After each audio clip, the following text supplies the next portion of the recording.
অনেকেই আমার ওপরে বিরক্ত, ক্রুদ্ধ এবং অনেকে বকাবকিও করেন আমাকে যে আপনি এত কথা বলেন, ভারত আক্রমণ করছে না কেন, আমাদের জন্য কিছু করছে না কেন, আপনি তো বহুদিন ধরে বক বক বক বক করে যাচ্ছেন, করছে না কেন। আজকে আমি আপনাদের কারণগুলো বুঝিয়ে দেব যে কেন করছে না, করলে অসুবিধাটা কোথায়। তার আগে গুরুত্বপূর্ণ কতগুলো খবর আপনাদের বলে দিই।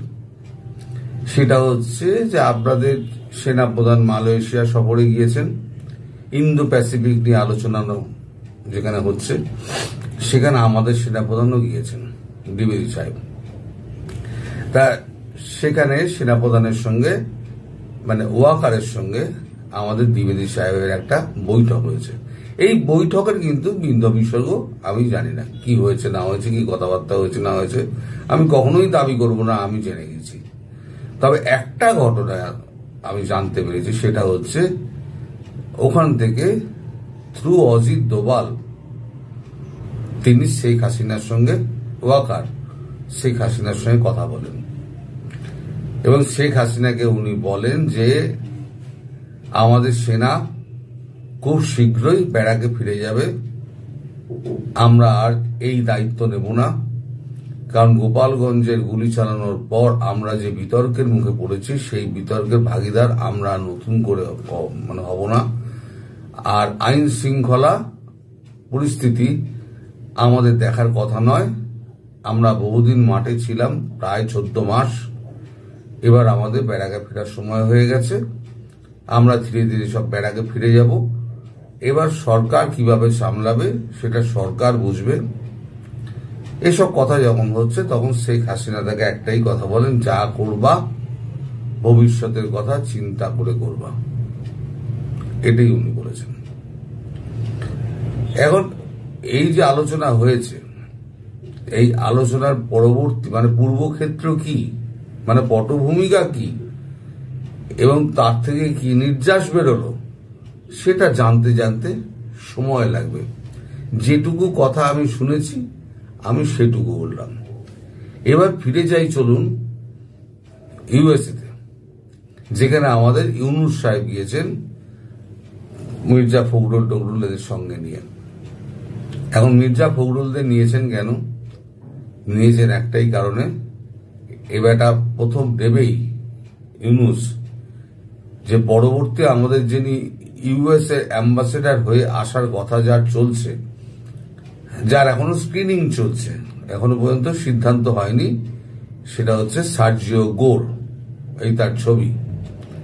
এই সার্জিও গোর হচ্ছে ট্রাম্পের গলফ খেলার সঙ্গী এবং ট্রাম্পের সঙ্গে তার খুব হৃদ্যতা আছে। তাকে ভারতবর্ষের অ্যাম্বাসেডার করে পাঠানোর পাশাপাশি তাকে দক্ষিণ পূর্ব এশিয়ার পুরো দেখভালের দায়িত্ব দেওয়া হয়েছে। এই খবরটা নিয়ে আগেও আমি করেছিলাম যে তার কথা শোনার পর এবং তার দায়িত্বের খবর শোনার পর ভারতবর্ষ তাকে কনফাইন করে রাখার একটা সিদ্ধান্ত নিয়েছে। তার কোথাও তার এন্ট্রি থাকবে না, না সাউথ ব্লক, না নর্থ ব্লক, না কোনো গভর্নমেন্ট অফিস। যেখানে যেখানে যেতে হবে তাকে পারমিশন নিয়ে আগাম অ্যাপয়েন্টমেন্ট করে, আগেকার গার্ডসেটির মতো যিনি অ্যাম্বাসেডার ছিলেন গট গট করে উনি সাউথ ব্লকে ঢুকে গেলেন বা নর্থ ব্লকে ঢুকে গেলেন, তা কিন্তু সার্জিও গোরের ব্যাপারে থাকছে না। তাকে কিন্তু সবুজ সংকেতটা দেওয়া হয়নি। এর একটা গ্রিন ফ্ল্যাগ থাকে, কথায় বলে গ্রিন ফ্ল্যাগ, আসলে একটা কাগজ থাকে, ওটাকে বলা হয় গ্রিন ফ্ল্যাগ কূটনীতির ভাষায়। সেই গ্রিন ফ্ল্যাগ কিন্তু ওনাকে দেওয়া হয়নি, যেটা এরিক গার্সেটি এবং পূর্বতন আর যারা ছিলেন তাদের সমস্ত গ্রিন ফ্ল্যাগ থাকে। আমাদের যেমন রাষ্ট্রদূত আপনাদের ওখানে বিনয় বার্মা রয়েছে, তারও নিশ্চয়ই এরকম গ্রিন ফ্ল্যাগ রয়েছে, উনি যেখানে সেখানে যেতে পারেন। তো এবারটা প্রথম দেখা করেছে ইউনূস সার্জিও গোরের সঙ্গে এবং তাকে বলেছে আমরাই সেভেন সিস্টারের, আমরাই হচ্ছে অভিভাবক এবং আমাদের ছাড়া নেপাল, ভুটান, এই সমস্ত রাষ্ট্র যেগুলো রয়েছে সেগুলো বাংলাদেশ ছাড়া অচল। ভাবুন, যে দেশটা 3 দিক দিয়ে ঘেরা রয়েছে, মধ্যিখানে একদিকে সমুদ্র, ভারত সমুদ্র অফ করে দিলে, মানে বন্ধ করে দিলে, আর আকাশপথ বন্ধ করে দিলে সে যে নিজে কোথায় যাবে তার কোনো ঠিক নেই। সে করছে এইটা। তার কারণ হচ্ছে কোন রকমে মানে একটা উত্তেজনা তৈরি করা, ভারতকে উস্কাও, ইচ্ছে করেই কিন্তু ভারতকে উস্কাচ্ছে। তার কারণটা হচ্ছে ভারত ও চাইছে ভারত অ্যাটাক করুক, ভারত অ্যাটাক করলে আমেরিকা ঝাঁপিয়ে পড়বে। ওই জন্য বহুদিন আগে আমাদের সেনাপ্রধান আপনাদের সেনাপ্রধানকে ওয়াকারকে বলেছিলেন, আমরা চাই না আমাদের গুলি বাংলাদেশের কোনো মানুষের বুকে লাগুক, কারণ আমরা 71 সালে বাংলাদেশকে স্বাধীন করেছিলাম। আমেরিকা কিন্তু এটা প্ল্যানফুলি চাইছে ওখানে এন্ট্রি নেওয়ার জন্য, ভারত ওই এতে পা দিচ্ছে না। এখন ভারত, রাশিয়া আর চায়না চাইছে এই দিক দিয়ে উস্কাতে যে তোমরা আগে আক্রমণটা করো। একটা কূটনৈতিক খেলা চলছে, বাংলা কথা হচ্ছে কূটনৈতিক খেলা চলছে। আর একটা খবর হলো এই যে মির্জা ফখরুল সবাইকে নিয়ে গেছেন না, এনসিপি নিয়ে গেছেন, এনাদের নিয়ে গিয়ে এই যে গোর আছে সার্জিও গ্রো, সেই সার্জিও গোরের সঙ্গে তার দেখা করিয়ে দিয়ে তাদেরকে বলেছেন আপনাদের স্বার্থ সিদ্ধি যেটা করার সেটা আমি থাকি বা না থাকি এরা সেটা করবেন। মানে শেখ হাসিনাকে বাদ দিয়ে নির্বাচন করলে এরাই আপনাদের স্বার্থ রক্ষা করবে।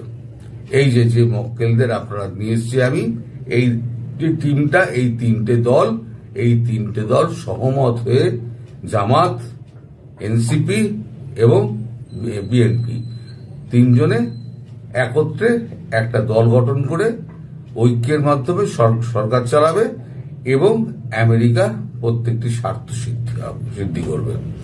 ফলে আপনারা আপনাদের কার্যক্রম চালিয়ে যেতে পারেন। আর ভারতকে উস্কানোর ব্যাপারে আমি যথাসাধ্য আমি চেষ্টা করে যাচ্ছি ভারত যাতে আক্রমণটা করে। ফলে আপনারা যেটা ভাবছেন যে ভারত কেন আক্রমণ করছে না, ভারত কেন কিছু করছে না, এই লোকটা 13 মাস ধরে ভোগে যাচ্ছে, এর কথা আর শুনো না, এটা ফালতু বকছে, অমুক করছে। জিও পলিটিক্সটা আপনাকে বুঝতে হবে।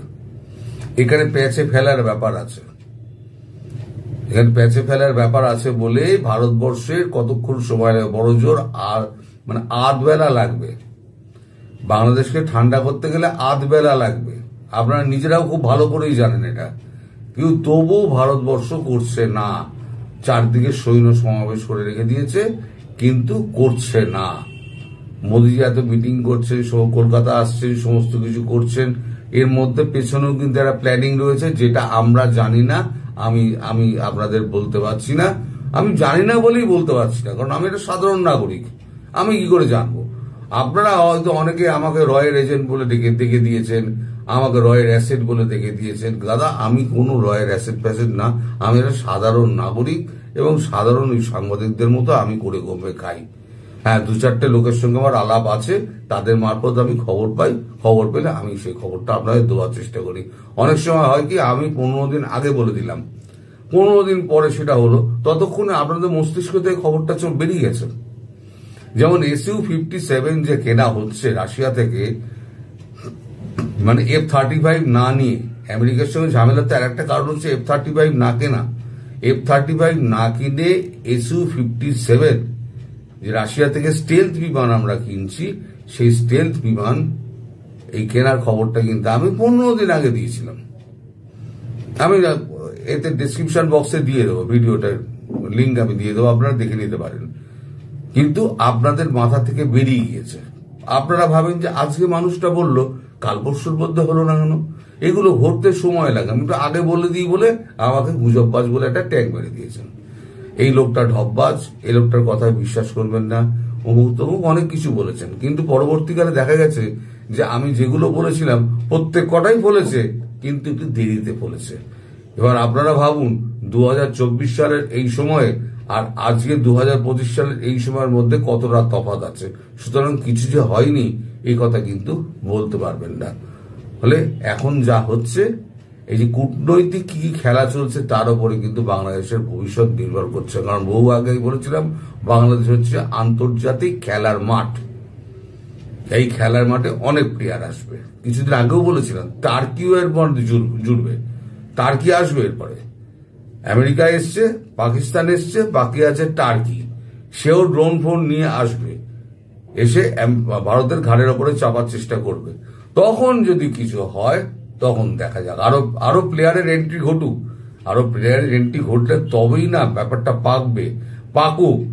ফল গাছের মধ্যে ফললো, সঙ্গে সঙ্গে আপনি তো খেয়ে ফেলতে পারবেন না, ফলটাকে পাকতে সময় দিতে হবে। ফল এখন পাকুক। একটু আপনাদের কষ্ট হচ্ছে, কষ্ট আপনাদের সহ্য করতে হবে। যে ঝামেলা পাকিয়েছে সেই ঝামেলা থেকে উদ্ধার পেতে গেলে বড় ঝামেলা, একটু সময় লাগবে। আমার আর কিছু বলার নেই। এবার আপনারা আমার ভুল বুঝবেন। আমার তরফ থেকে আমি পরিষ্কার আমার পজিশনটা ক্লিয়ার করে দিলাম। সবাই ভালো থাকবেন, সুস্থ থাকবেন, সাবধানে থাকবেন।